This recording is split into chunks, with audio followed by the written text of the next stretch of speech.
Believe it or not, ladies and gentlemen, but I'm standing next to the most expensive car in the world. Well, it was. Back in the 70s, when this car was new, the Rolls-Royce Camargue, it was the most expensive car in the world. And designed by Pininfarina, quite a few people had a bit of an opinion about this car, because it was radically different compared to what the brand had been doing up until that time. Think of course, the Corniche, on which we've based Henry II shooting brake. This car has those underpinnings. But if you think of a Corniche or any of the Rolls-Royce lineup at the time, those were rather soft and not too 70s/80s in their surfaces and setup. This car, according to some, looked quite a bit like a Fiat, a luxury Fiat coupe at the time that Pininfarina also designed. And back in the day, it was quite common that a design studio would design a team, a car team that could eventually be sold to brand A, B or C. So whether that's true or not is open for debate. I think nevertheless that this is an interesting car and an interesting piece of car design.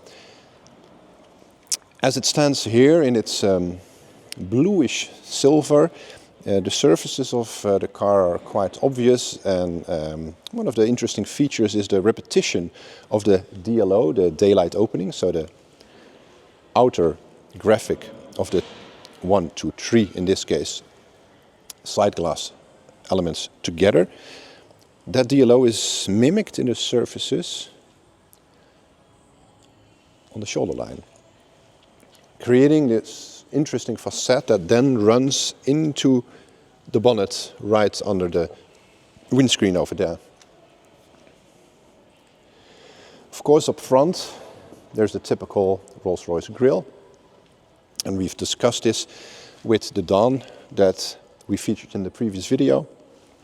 This of course still being the classical grille on top of the car, and albeit slightly integrated in the surfaces of the bonnet, apart from that, truly a separate piece.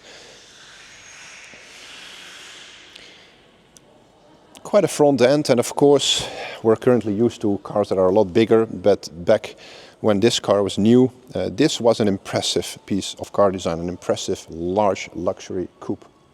And I think it still is, and with a few touches we could really do something interesting with that. And whether we would make, let's say, a slightly more sporty version of this, sort of a modern take on what could be a black badge car back in the days, or do something different like a shooting brake or even a convertible conversion, or do something with the body differently altogether.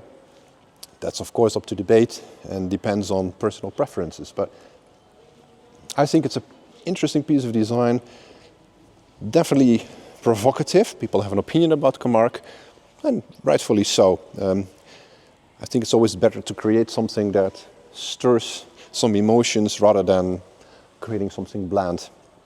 So moving towards the side of the car, that interesting shoulder line we've discussed, coming from the DLO and moving into the piece of bright work here, which also has quite a bit of interesting details, a kickback in the chrome work over there.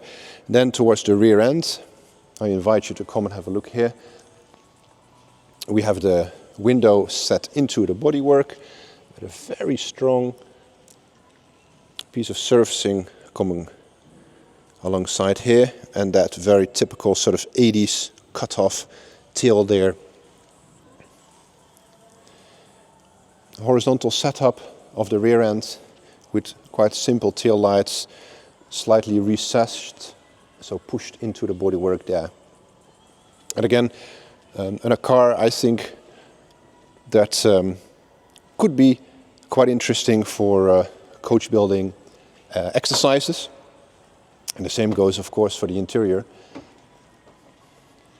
We can see slightly softer shapes to what we were used to in this day and age. Beautiful volumes around that floating center stack, I invite you to come a bit closer. We have, of course, the wood paneling, and then that floating dashboard there. In this case, blue leather with white piping, a white lower dash and a blue upper dash, with the Bakelite steering wheel, including that blue leather as a wrap around it. So an interior, a luxury 2+2, that could form a great base for a coach building project. Thank you for tuning in to another Coach Built Chronicle, and I'm looking forward to discussing another interesting piece of design here from our studio in the south of the Netherlands very soon.